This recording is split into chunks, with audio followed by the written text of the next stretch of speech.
Hello বন্ধুগণ, আপনারা দেখতেছেন আমরা এই মুহূর্তে অবস্থান করছি পাবনা রেলওয়ে স্টেশন। আসলে আমি এখানে অনেকদিন পর আসলাম আমার বন্ধু সহ। তো আরেকটি কথা জানিয়ে রাখি যে আমি হচ্ছে প্রায় 2 বছর আগে এখানে প্রায় প্রত্যেক দিনই আসতাম। কেন আসতাম জানেন?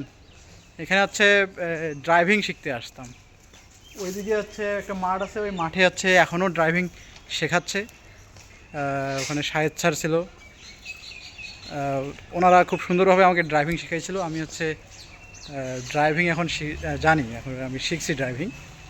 তো সেই সময় আসতাম প্রত্যেক দিন এখানে এখানে ওই সিঁড়িটাতে অনেক সময় ধরে বসেছিলাম বন্ধুদের সাথে, বান্ধবীদের সাথে।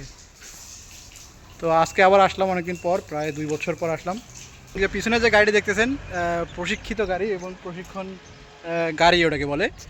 ওই গাড়িতেই আমি হচ্ছে দীর্ঘ 4 মাস ট্রেনিং করছিলাম।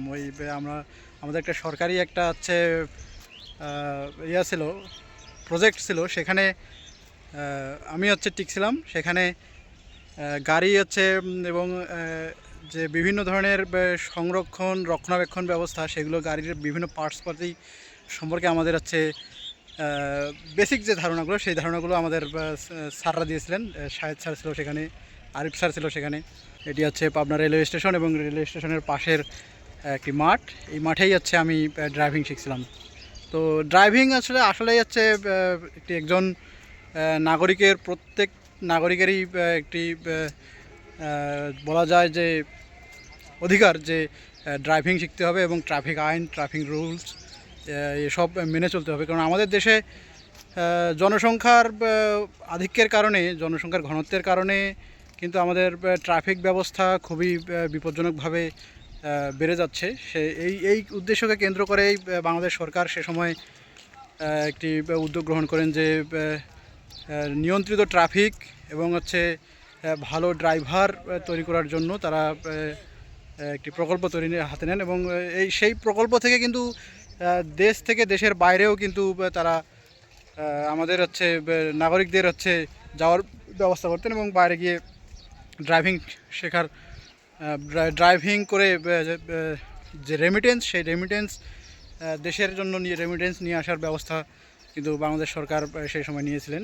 আমি হচ্ছে এখানে এই গাড়িতে হচ্ছে সেই সময় সম্পূর্ণভাবে সরকারের আর্থিক সহযোগিতায় আমি ড্রাইভিং শিখছিলাম। আমি একজন প্রফেশনাল ড্রাইভার এবং হচ্ছে গাড়ি চালানোর যে অভিজ্ঞতা, সেই অভিজ্ঞতা থেকে বলছি খুবই চমৎকার সেই সময়গুলো আমার কেটেছিল। এই সময় এখানে সজীব ভাই হচ্ছে সহ আমরা, তারপর আরিফ ভাই সহ আমরা এখানে অনেক সময় কাটিয়েছি এই যে এইখানে।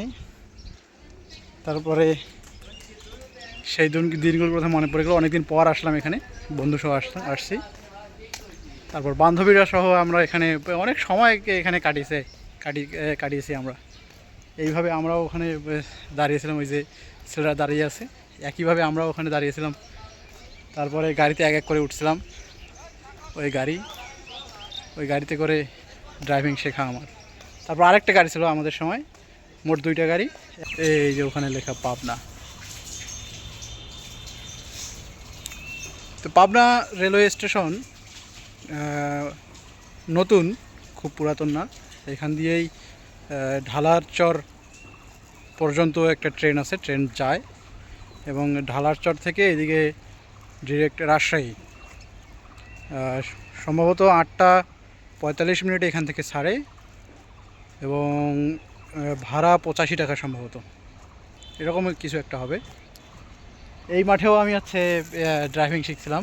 আমাদের ফাইনাল যেদিন হচ্ছে ড্রাইভিং শেষ হয়, সেই দিন আমি এখানে স্যারদের সামনে ড্রাইভিং করছিলাম এই মাঠটাতেই। দেখতেছেন, মনে পড়ে যায় সেই সময়।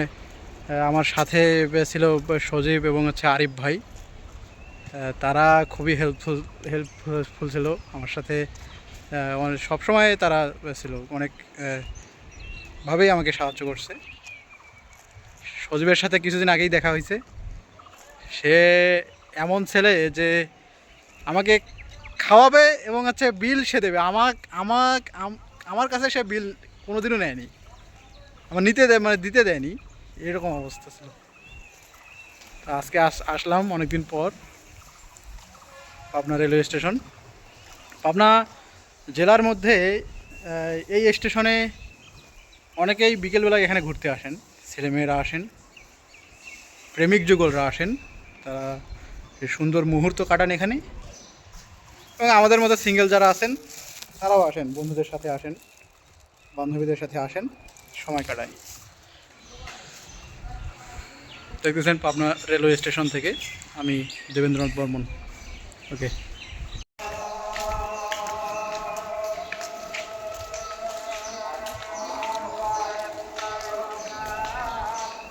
উপরের